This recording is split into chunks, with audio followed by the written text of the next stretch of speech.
Hello, this is Molly Ellis, Vice President and Executive Director of Publicity at Macmillan Children's Publishing Group. And if you know me, you know that Remy Lai has been a personal favorite author of mine ever since Pie in the Sky came out in 2019. And since then, she has continued to surprise and delight me with her versatility, humor, and vibrant, accessible art. Not to mention that it's clear that Remy is an animal lover just like I am.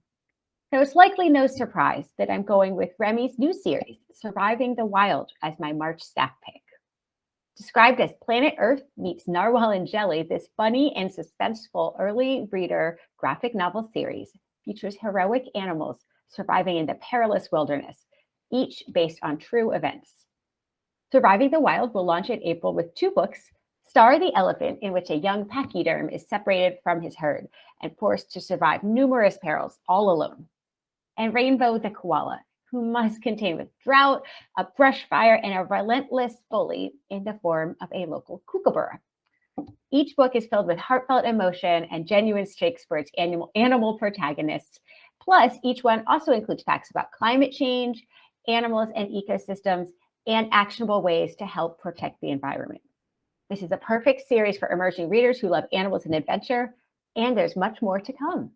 Hi, I am Alicia Lobos. I am the marketing coordinator for Mac Kids School and Library, and I want to talk about Tomatoes in My Lunchbox. This comes out in June. It's by Costanza Manoli, and it's illustrated by Magdalena Mora.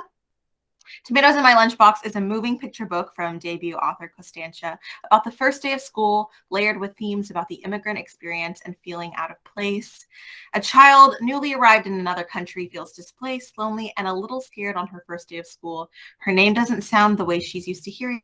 She knows she doesn't fit in, and when she eats her whole tomato for lunch, she can feel her classmates observing her and not quite understanding her. She feels what it means to be different and decides she wants a name like the other girls have: Emma, Chloe, or Olivia. But sometimes all it takes to feel accepted is one friend to bring two worlds together, and gradually the girl, her tomato, and her full name start to feel at home with her new friends and community. Manoli's language captures both the loneliness of being new and the excitement of finding first friends, and Mora's beautiful illustrations, lush colors, and expertly drawn facial expressions convey all the emotion a child feels in a new environment.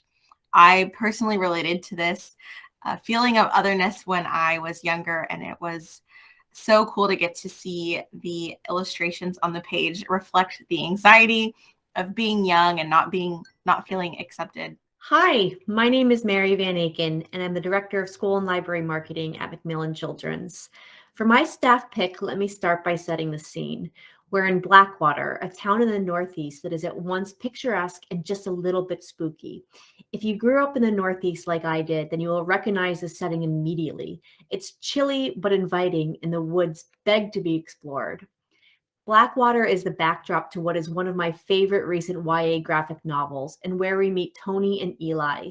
These two characters have been in development for over 10 years with the co-creators Jeanette Arroyo and Ren Graham, just waiting for the perfect story for them to come alive. Blackwater is a deliciously spooky coming-of-age and slow burn romance with just the right amount of paranormal activity. In it, we follow a budding relationship between Tony, the school track star, and with a well-guarded, sensitive side, and more layers than the biggest onion, and Eli, a trans boy who has been in and out of the hospital for years with an autoimmune disease. Their encounters with the paranormal bring them together, though the paranormal aspects never overtake what is a moving relationship, both between the two boys and their relationships with their parents and peers. I could not stop turning the pages and recommend this to anyone who loves an atmospheric coming-of-age story with characters you wish you knew in real life. Look for Blackwater on shelves this July. Thanks. Hi, I'm Kristen Luby, the Senior Marketing Manager for Mac Kids School and Library, and my staff pick is We Deserve Monuments by debut author Jazz Hammonds.